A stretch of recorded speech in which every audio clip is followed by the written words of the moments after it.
I stay prayed up, and that keeps me by.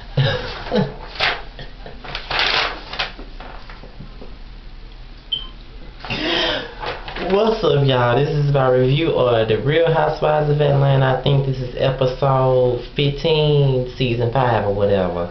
First of all, I just want to say, I am so tired, and I already got my night clothes on already, and you know what I'm saying, I am very exhausted. I'm still tired from last night because last night I celebrated my 24th birthday early because my actual birthday is on Tuesday, so I decided to celebrate a little bit early on the weekend, and I am still tired. I went out to eat and went out to a club, which is something I don't always do, but I wanted to try something else, you know, for once.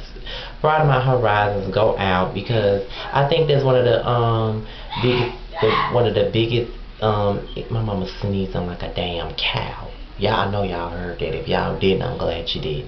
But anyway, you know, that's what I think my issue is. You know, I don't never really go out to clubs and mix and mingle with other people. And I did that last night, and I really enjoyed myself while doing it. So, and I'm tired as hell. And I'm going to try to get through this video the best way I can because I am sleepy as fuck. I've been in and out of sleep all day because I'm still tired from last night.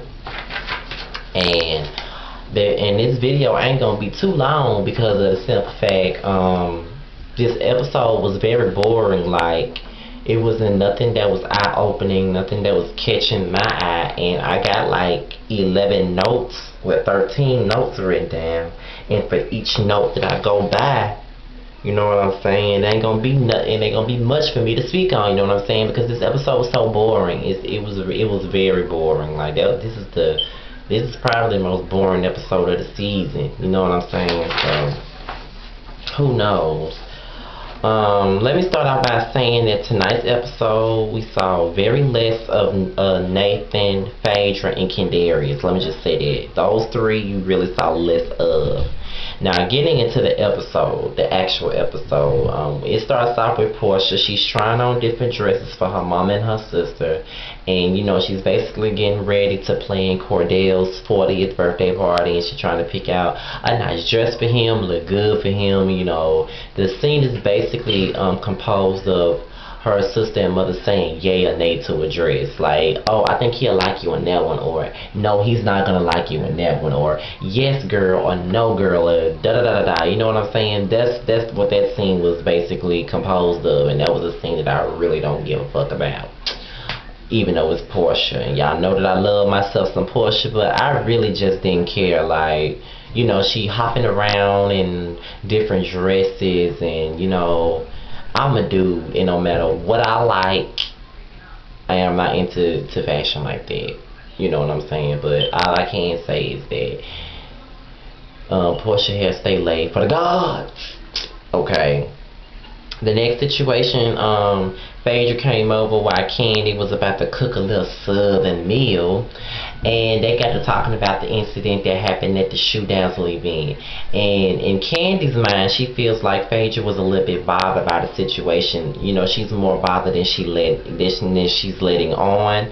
And, you know, in my opinion, I kind of agree with Kandi. I mean, you know what I'm saying? I think it bothered Fadra more than what she's allowing herself to let on. You know what I'm saying? Like, she's saying that it ain't, you know, it didn't really get to her. She's saying that it didn't really bother her, but at the same time, you know what I'm saying, she knew that it bothered her because, you know, you befriend this bitch, and then, you know, y'all fall out over a business deal, and then you find out that the idea that you had, she want to take the idea and run with it just because she got a distribution deal.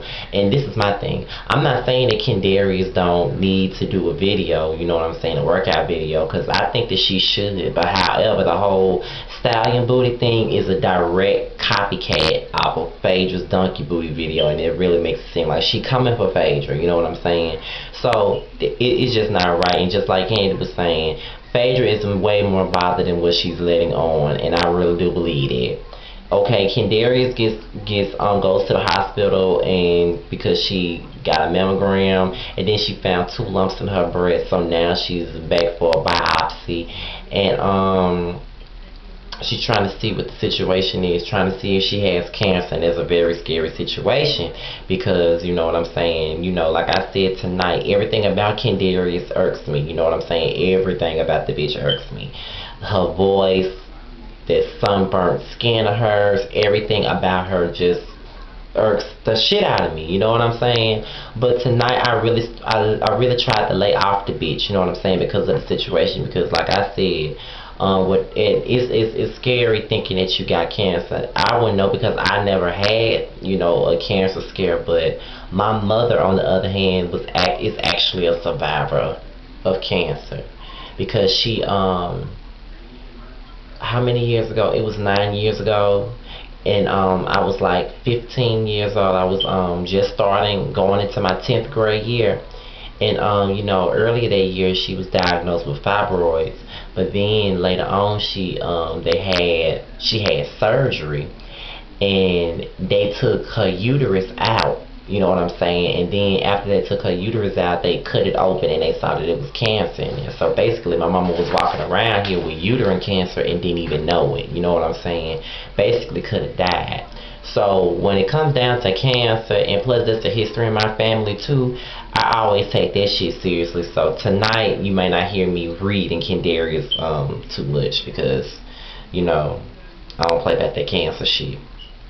So Porsha comes up to the Bailey agency to meet up with Cynthia about the whole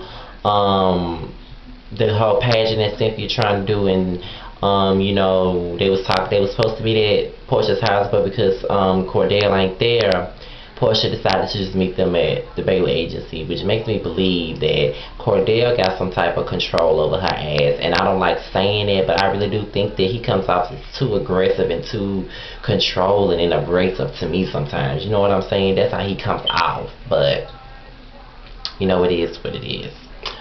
You know, so basically when she said that she had rules at her house, that's when one of Cynthia's little minions, queenish minions, decide that he wants to tell her the rules. And, you know, she kind of felt, you know, she kind of was rubbed the wrong way by Cynthia and her staff. And I'm not gonna lie, I would have been rubbed the wrong way too, you know what I'm saying? Like the way they was talking to the bitches, you know, like she was 12 years old. And granted, Porsha does act like she 12, but damn bitch, I'm 31. Treat me like I'm damn 31. You know what I'm saying? Y'all don't know me like that to be, you know, talking to me like this. So I'm sorry, but I would have took it the wrong way too. You know what I'm saying? And I'm not just saying that just because it's Porsha, because a lot of y'all motherfuckers love to accuse a motherfucker of being biased, but that's not the case for me. But all I'm saying is I would have took this shit personally as well, and I would have been annoyed too. So then later on, she has a heart-to-heart with Cordell about it, and he advises her to check the situation. Then Kandi meets up with Don Juan, and they talk about music, and she basically says that she really wants to get back in the studio because ever since she moved and got involved with a new man and got all these other things popping off, the last thing on her mind has been music.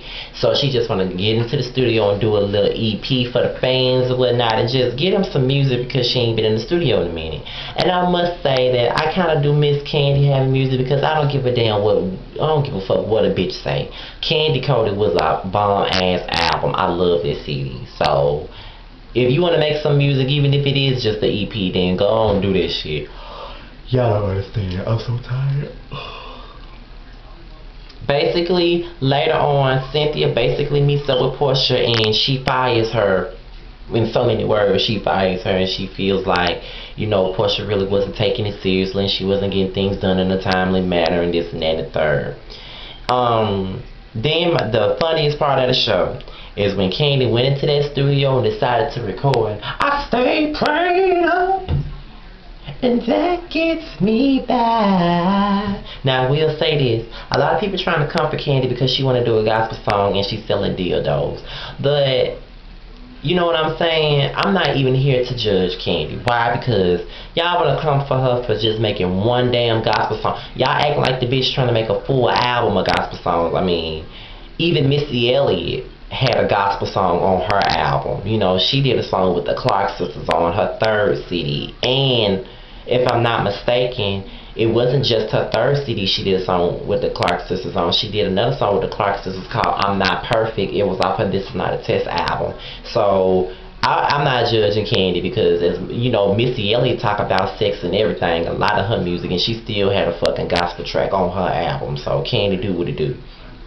Cordell's birthday party come, and Frank Mitchell with his graham cracker ear ass decides to show up, and you know, I guess him and Peter are still friends, and they discuss his breakup with Kenya, and he was saying that, you know, him and Kenya fell off in Anguilla, and he didn't really want to talk about it because it wasn't really nobody's business and everything else like that. So, you know, it is what it is, but it seems like they all like Walter and they still cool with him.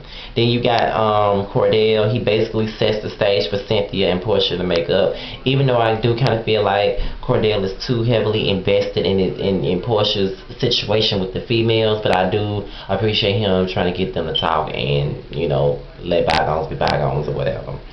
The last scene is that Kenya goes up for her follow-up, and she basically finds out that she ain't got cancer, and it's like fibroid tumors. That's exactly what it is, and you know, they still gonna keep a close eye out on it, and Kenya is just relieved that it's not cancer, just like any other bitch would be. But that basically sums up this episode of The Real Housewives of Atlanta. I'm gonna let y'all know right now that this episode was boring as fuck, and if this video was any more than 10 minutes, that means I was rambling my ass off at the very beginning of this video. But before I go, I just want to send a special shout out to this up and coming YouTuber. His name is Malcolm.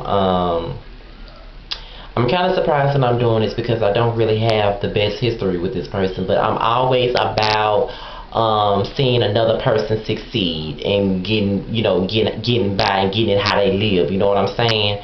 And he recently interviewed Miguel or whatnot, and he posted his little interview, like it's like a little preview of the interview that he did with Miguel. He posted it on Brandy Source or whatnot. And like I said, he may not be my favorite person, and you know what I'm saying, we may not have the best history because of, you know, going back and forth on the internet. I'm always about supporting people and showing love and seeing other people succeed, whether I like them or not. So with that being said, he does vlogs about music. I don't think he watches any of the reality shows that I watch, and I really don't know if he gonna start vlogging about the same shit that I vlog about. But it really doesn't fucking matter. I want y'all to go on www.youtube.com/MalcolmTelevision and subscribe to his channel. Please do that for me. Please do that for me. I really want to see him succeed. He is basically living out his dreams. You know, I guess his the profession that he wants to be in is basically do the shit on BET, like, you know, like Terrence and Roxy interview celebrities and all this stuff. That's what I think he wants to do, and he recently got a chance to meet and interview Miguel. So, you know, it's nice to see him have big things popping and not letting little shit stop. So, like I said, go on over there to his channel, subscribe to him, show him some love. He's from Germany, so show the nigga some love and just, you know, do what it do for me. You know what I'm saying? His channel again is www.youtube.com/MalcolmTelevision, and I'm gonna post the link at the bottom of the video, or I'm just gonna have it come across the screen, whichever one is better for me. You know what I'm saying? So with that being said, you guys, follow me on Twitter at www.twitter.com/Mr_Stillstanding without the G. My ex Scotty email is MrStillStanding@yahoo.com. Instagram me at KingOfTheSouth23. I'm out of here, you guys. I'm already in my night clothes. I'm ready to go to sleep. Let me upload this video and take my ass to sleep. I am so tired. So I'm out of here, you guys. Peace.